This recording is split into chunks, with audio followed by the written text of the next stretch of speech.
Module 3 covers basic procedures to work with recombinant DNA in the laboratory.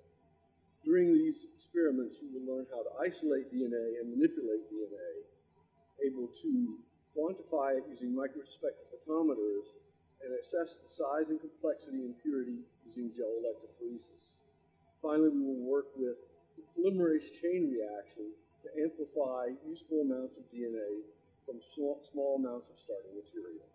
The mammalian genome is complex, and being able to isolate small clone portions allows us to probe different aspects of normal development and disease. Specifically, recombinant DNA is being used widely to generate mutations implicated in human disease and generate animals carrying these new mutations to study the process of the disease.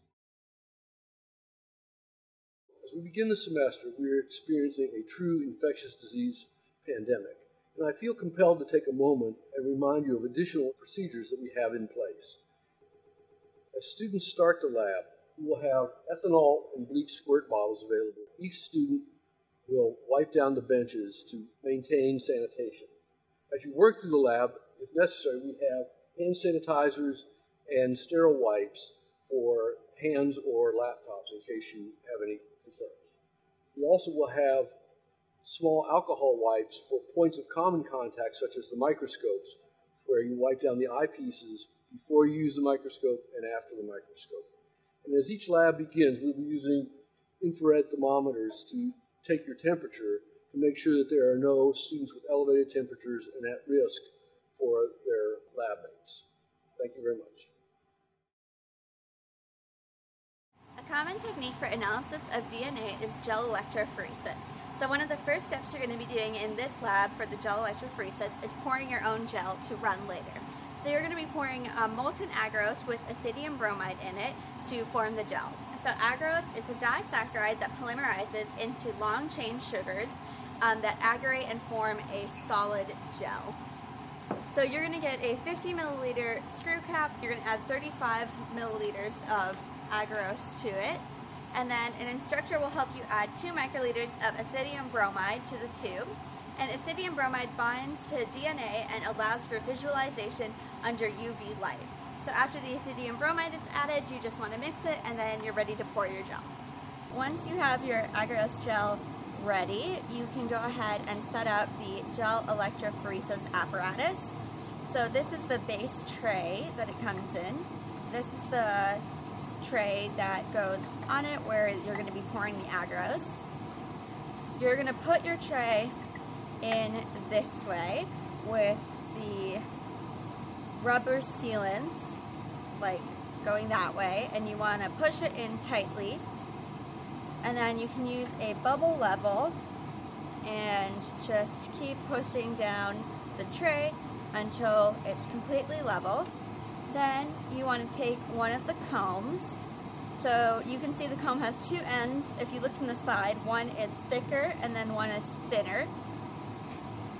So you want to put the thicker side down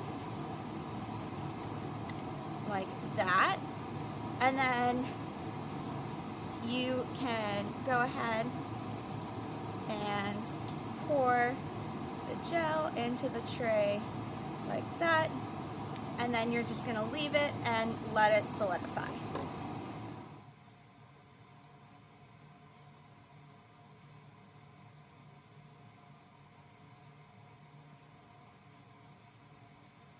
So once your gel has solidified, you can see it should look something like that, and it's a little bit more opaque and it should look pretty solid. So you're going to take out the tray and rotate it 90 degrees and put it back in, and you want the comb to be towards the black end because you want to run your gel towards the red. Then you're going to take your beaker filled with buffer. You're just going to pour in the buffer, completely filling the tray, and you want it to be just above where the gel is. Then you want to carefully pull out the purple comb, and you don't want to throw this away, so you just want to set it to the side, or give it back to an instructor. Alright, so then once that is set up, you want to put a piece of black paper underneath where your wells are so you can see them better when you're going to start filling them. And then I'm going to show you one example of how to prepare and fill a well. So we have water, plasmid DNA, loading dye, and then you'll also have a 1 kV ladder that you're going to be filling. So I'll first put in the 1 kV loading dye. So you're going to put in 5 microliters of your ladder. So you're going to take up your 5 microliters. Then you just want to carefully pipette it into the well. So you want to stabilize your other hand and then just slowly pipette in to one of the wells. And you want to be careful not to go too deep in or you'll gouge the gel, or not go deep enough in because then your liquid won't go into the well. Just be careful with it, and if it ends up not going into the well, that's okay. You can just repeat it with another well. So then we're going to take 1 microliter of your DNA.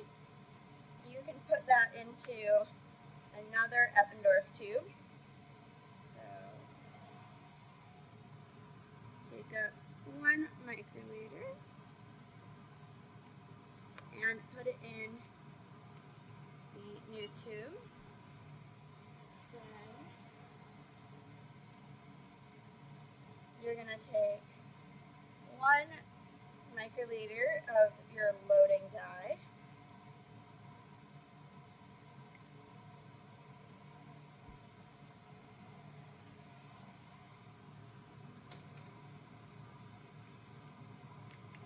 You're going to add that in.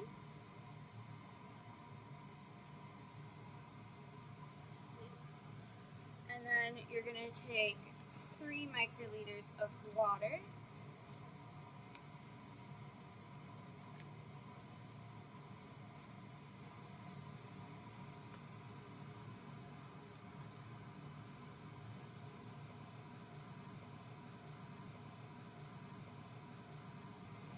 So you're going to take up 5 microliters of that mix that you just made. So again, you just want to carefully put the pipette tip right above the well and just slowly pipette in the liquid. Again, making sure not to gouge the gel and making sure that all the liquid gets into the well. And then you're just going to repeat those steps with the rest of your samples. So once you've filled all of your wells and all your samples are in, you can go ahead and set up your apparatus for running. So you can take the lid and you want to just put it on with the black end on the black and the red on the red, and then push down, and you want to make sure that all your wells are on the black end, not the red, because you want to run your gels towards the red. And then just make sure that you've plugged in both of your leads into the power box like that. And each power box can run 2 gels, so if there's another group that also needs to run their gel, you can have them plug theirs in as well. And then you want to turn the power box on, make sure you're on the low range, not high, and that you're on volts, not milliamps. And with the dial, you can only get to certain numbers. You can't get to an exact number, but you want to get it to as close as 100 volts as you can. So this is a 105, which is fine. And then you're just going to sit and let it run until you can see that your samples have run about 2/3 of the way down. And you can tell that the gel is running when you can see the bubbles coming up on either end of the apparatus. After about 20 to 30 minutes, your gel should be done running, and you'll be able to see 2 faint lines, one blue and one yellow, and then they should be about 2/3 of the way down the gel, which should indicate that they are done running. So then you just want to turn off the power on your power box, and then you just want to put your thumbs on the white pegs and push up to get the lid off of the box, and then you're just going to take the tray out of the box and put it into one of these carrying trays and take it over to the UV light box to visualize the gel.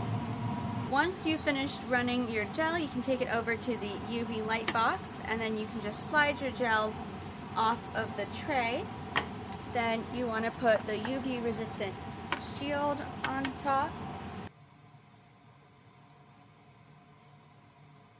In the first lane are the DNA size markers that are in 1,000 base pair increments, and the larger bands are towards the top of the gel.